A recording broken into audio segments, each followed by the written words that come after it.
Hi and welcome back to my channel. Today I'm sharing a mixed media canvas. I have already prepared the background of the canvas with different collage papers, and they are stick down with gel medium, and I let everything dry completely before I go over with gesso. And I don't add the gesso to the whole canvas, I just fill in the empty spaces and add a little bit here and there just to blend everything together and to create some texture. The size of the canvas is 30 by 30 centimeters.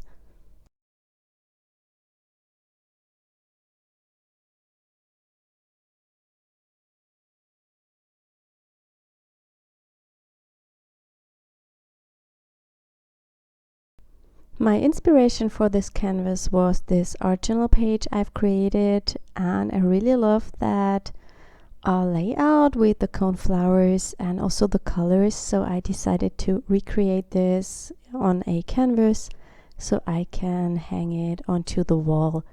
And what I'm doing now is I'm creating an acrylic wash. I wanted to have something like that bluish gray background I had on the art journal page, and I don't have such a color. If I had, I would have used the Payne's gray mixed with a little bit of blue maybe. And here I mixed black, white and Prussian blue, and I mixed it with water, and I also add more water onto the canvas with my spray bottle. Of course, I'll let the gesso dry completely. That's really important when you have so many layers on your canvas, that you let each layer dry completely.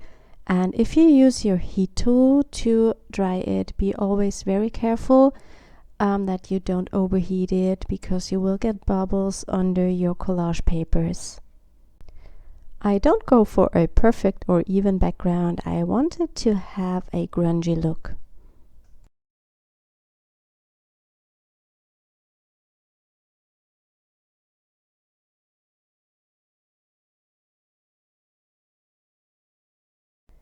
When this is completely dry, I go on top with a stencil. This is one from the Crafters Workshop.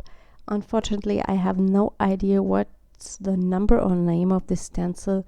It's in my stash for so many years now.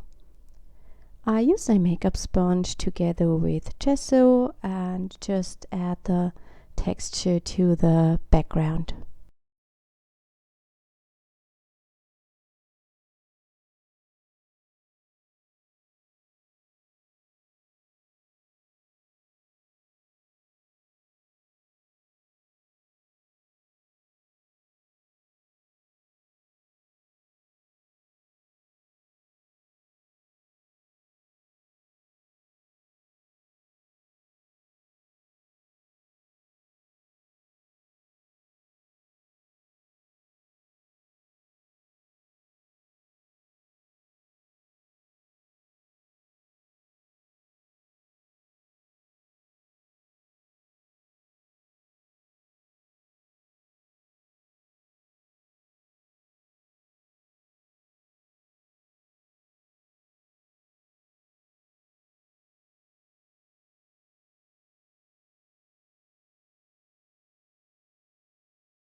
For a more grungy look, I'm adding some splatters, and I'm using black and white acrylic ink for that.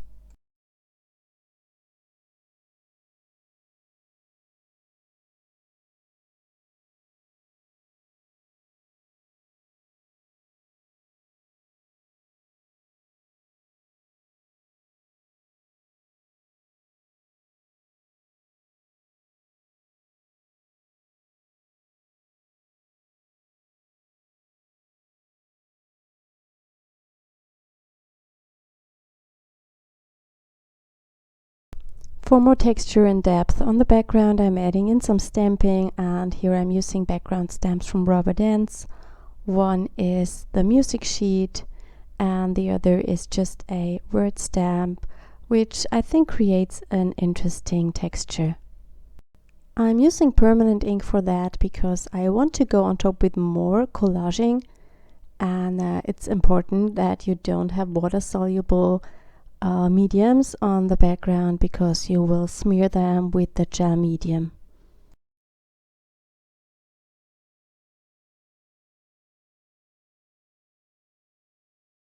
I'm sketching the coneflowers to the canvas just so I know where I have to glue down my petals for the flowers.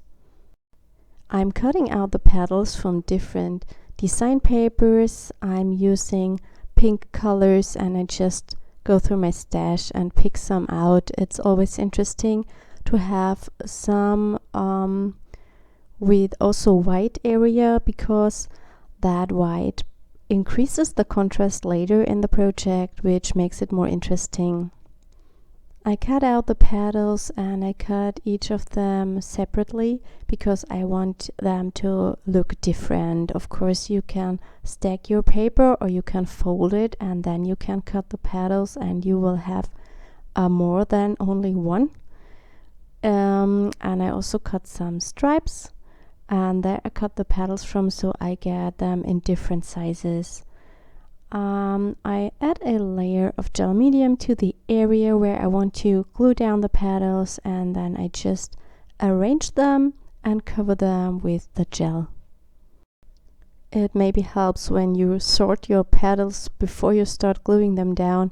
I have everything mixed together and I have to search for the right size.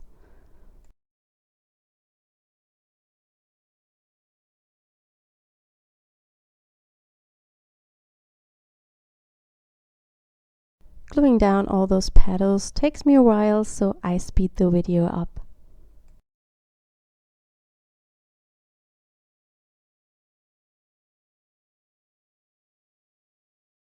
If you're interested in close-up images of the canvas, you will find it over on my blog and there's a link in the description box. And the tool that I'm using here, the dough scraper, is from Amazon. I stumbled over it and it was a set of 5 and I thought I would try it for mixed media and for applying gesso or gel medium, and I really love that. It's perfect. It's way better than a brush and it's also much cheaper than a silicone brush.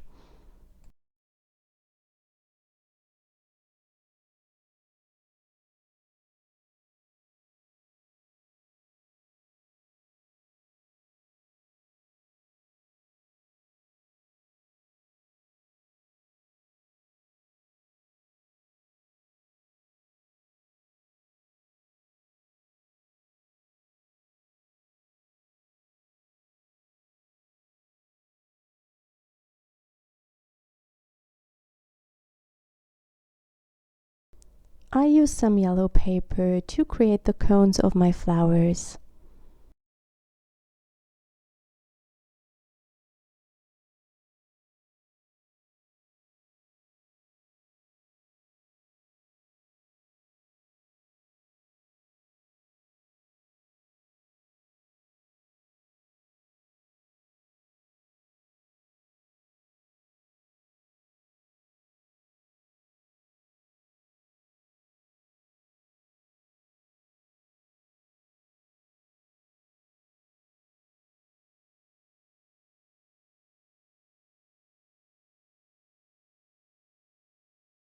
When everything is completely dry, I add some shading, and here I'm using the Stampers Big Brush pen. It's from Faber-Castell, but you can also use the normal Pitt Artist Pen for that. I prefer this because it's also permanent when dry, but you can of course also use your gelatos, for example. I believe also alcohol markers would work perfectly.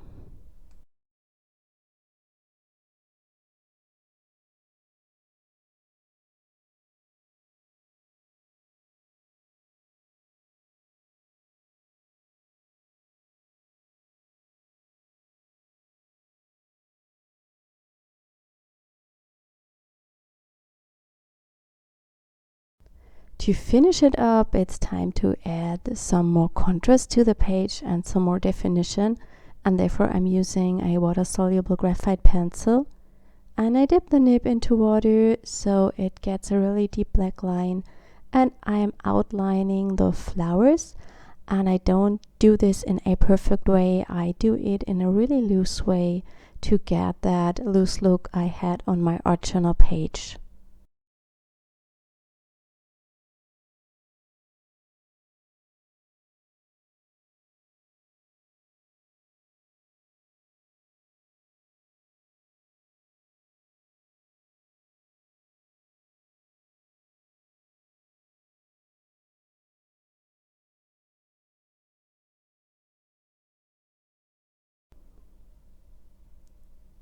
Finally, I draw the stems of the flowers and I add just a little bit of green color to them with a Pitt Artist Pen.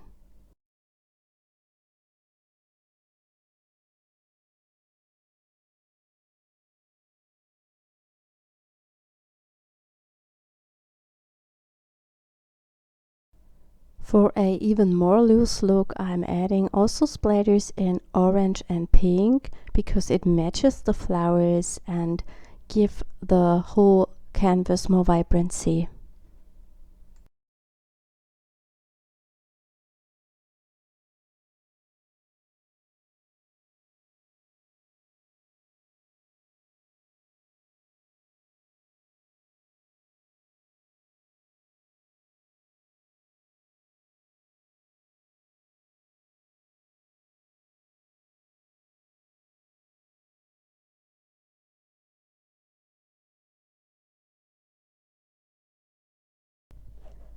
That's my video for today. I hope you enjoyed it and thank you so much for watching.